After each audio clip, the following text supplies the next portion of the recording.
दोस्तों स्वागत है आप सबका हमारे नए वीडियो में। आज हम आपको बताएंगे basic term of English grammar. Basic term of English grammar में क्या है कि जैसे ये सेंटेंस लिखा है, सेंटेंस मतलब क्या होता है, वाक्य होता है, ठीक। और इस सेंटेंस में क्या क्या चीजें हैं हम आपको बताएंगे। सबसे पहले ये है हमारा सब्जेक्ट। सब्जेक्ट क्या होता है, कर्ता। कर्ता मतलब जो करता है। जैसे हम नहाने जा रहे हैं तो कौन नहाने जा रहा है, हम। तो हम ही तो नहाने जा रहे हैं, तो हम क्या हो गया, कर्ता हो गया या सब्जेक्ट। और सब्जेक्ट के बारे में जो कुछ भी कहा जाता है वो होता है प्रेडिकेट।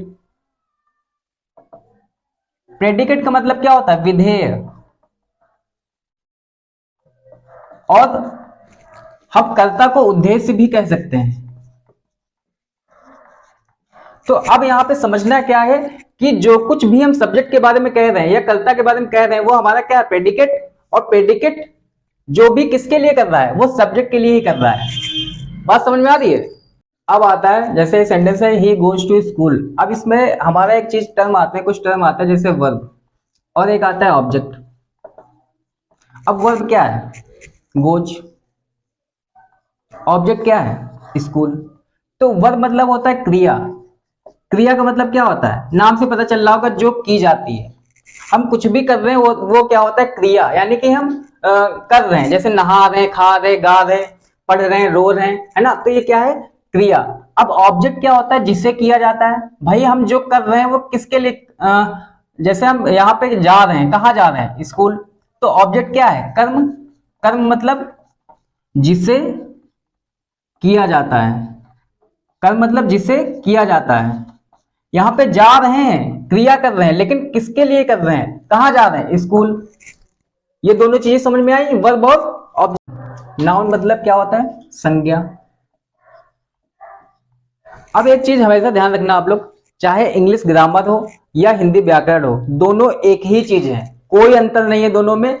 लेकिन सिर्फ डिफरेंस कहां पे आता है, ट्रांसलेशन में। वो इंग्लिश में होता है और ये हिंदी में होता है। बाकी कोई भी डिफरेंस, माइनर सा भी डिफरेंस नहीं होता है। अब नाउन हम इंग्लिश में कह रहे हैं और संज्ञा क्या कह रहे हैं, हिंदी में। संज्ञा की डिफिनेशन हम क्या पढ़ते हैं, ये नाउन की डिफिनेशन यही होती है कि a noun is the name, person, place और थिंग। अब समझना क्या है कि ऐसे नहीं समझना है, समझना है कि नाउन क्या है। नाउन किसी भी चीज का नाम, वही हमारा संज्ञा है, वही हमारा नाउन है। किसी भी चीज का नाम, चाहे किसी आदमी का नाम ले लो, चाहे किसी चीज का नाम ले लो, चाहे किसी जगह का नाम, बस नाम होना चाहिए, वही हमारा संज्ञा है, ठीक। अब जैसे मान लो हमने नाम दे दिया किसी कुत्ते का नाम, पपी। ये हमने डिफाइन कर दिया, नाम है, तो ये हमारे लिए क्या हो गया, नाउन हो गया, ठीक। और हमने किसी इंसान का नाम ले लिया जैसे अंकित, ये है क्या, नाम है, तभी हमारा क्या है, नाउन। नाउन नहीं होगा तो क्या होगा, नाउन नहीं होगा। अगर नाम नहीं होगा तो नाउन नहीं होगा। बात समझ में आ रही है। तो आता है प्रोनाउन। प्रोनाउन का मतलब क्या होता है, सर्वनाम। इससे पहले यहां पे डेफिनेशन लिखी होगी, a word which is used place of a noun. हमने डेफिनेशन याद कर ली कि भैया वो जो शब्द जो नाउन के स्थान पे यूज किया जाते हैं वही हमारा प्रोनाउन होता है। लेकिन इसका मतलब समझना है आपको कि मतलब क्या समझना है। सबसे पहले इस डेफिनेशन में हमको नाउन पता होना चाहिए अच्छे से कि नाउन क्या था। हमने बताया था किसी भी चीज का नाम होना चाहिए, नाउन। अब उसके स्थान पे यूज कर रहे हैं, मतलब अगर अंकित था तो अंकित का हमको नाम नहीं मालूम है, तो उसके स्थान पे अगर हम यूज कर रहे हैं और अंकित हमारे सामने खड़ा है लेकिन हमको उसका नाम नहीं पता था, तो हम कहेंगे ओए।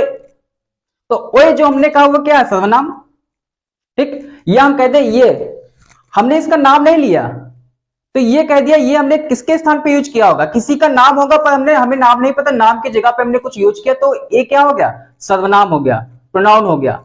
सर्वनाम यानी कि नाम की जगह पे जो हम शब्द यूज कर रहे हैं वो हमारा क्या हो गया, प्रोनाउन। तो हम कह सकते हैं कि यू, वी, दे, एक्सेट्रा। तो ये सब क्या है, प्रोनाउन। हमेशा ध्यान रखना है कि जो शब्द नाउन के स्थान पे यूज करे जाते हैं वही प्रोनाउन होता है। समझ में आया। एडजेक्टिव। एडजेक्टिव मतलब क्या होता है, विशेषण। अब विशेषण क्या होता है, विशेषण मतलब यह होता है कि जो शब्द किसी चीज की विशेषता बताते हैं, विशेषता मतलब उसमें खास बात क्या है, जो शब्द किसी शब्द की विशेषता बताते हैं, ठीक, वह हमारे क्या होते हैं, विशेषण।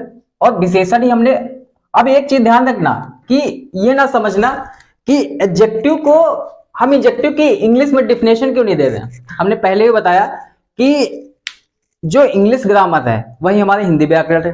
तो समझना क्या है और समझ में हमें क्या किस तरफ से आना चाहिए, हिंदी में, क्योंकि हिंदी हमारी क्या है, मातृभाषा है। मातृभाषा समझते हैं आप लोग। मातृभाषा का मतलब ये होता है कि जब हम पैदा होते हैं, पैदा होने के बाद जो हमें अपने माता पिता से या हमें घर पे सीखी जाती है, जो घर से सीख मिलती है या जो घर वालों से हमें जो भाषा मिलती है, बात समझ में आ रही है। तो यहाँ पे विशेषण, जो किसी भी शब्द की विशेषता बताई जाती है वही हमारा विशेषण होता है, यानी कि एडजेक्टिव। अब इसमें एडजेक्टिव क्या है, ही इज ब्यूटीफुल गर्ल। अब गर्ल क्या है, ब्यूटीफुल है। तो ब्यूटीफुल क्या है, सुंदर। ब्यूटीफुल मतलब सुंदर। तो इस लड़की की विशेषता क्या है कि वह सुंदर है। तो ये ब्यूटीफुल क्या हो गया, एडजेक्टिव। अगर हम बात करें अभी, अंकित क्या है, काला है। तो अंकित काला है, काला क्या है, अंकित की विशेषता है, ठीक। अंकित की विशेषता क्या है कि वह काला है, तो काला क्या हो गया, विशेषण मतलब एडजेक्टिव। बात समझ में आई। अब बताते हैं हम आपको ट्रांजिटिव वर्ब और इंट्रांजिटिव वर्ब। ट्रांजिटिव वर्ब क्या होता है, ट्रांजिटिव वर्ब सकर्मक क्रिया होती है। सकर्मक क्रिया, इसका मतलब क्या होता है, सकर्मक क्रिया में कर्म होगा, यानी कि किसी भी वाक्य में क्या होगा, कर्म होगा। अब जैसे एक एग्जांपल देते हैं, ही गोज टू स्कूल। अब हम कहें कि इसमें ऑब्जेक्ट क्या है, स्कूल। अगर ऑब्जेक्ट नहीं होता है वो क्या होता है, अकर्मक क्रिया। अकर्मक क्रिया। अब इसमें ऑब्जेक्ट नहीं होगा, यानी कि कर्म नहीं होगा। अगर हम कहते हैं ही गोज, वह जाता है, तो अब यहां पे क्या हम टू स्कूल जोड़ रहे हैं, नहीं, यानी कि ऑब्जेक्ट हम नहीं ऐड कर रहे हैं। अगर हम कहते हैं कि वह खाता है, तो वह खाता है, ये क्या है, अकर्मक क्रिया इसमें, यानी कि कर्म नहीं है। अगर हम कहते हैं वह खाना खाता है, तो खाना क्या हो जाता, कर्म उसमें, यानी कि खाना ऑब्जेक्ट हो जाता है और खाता हमारा क्या है, क्रिया। तो यही समझना है कि ट्रांजिटिव वर्ब वह होगा जिसमें ऑब्जेक्ट होगा हमारा, और इंट्रांजिटिव इसमें ऑब्जेक्ट नहीं होगा। बात समझ में आई। हाँ तो दोस्तों, अगर हमारा वीडियो पसंद आए तो लाइक करें, शेयर करें, सब्सक्राइब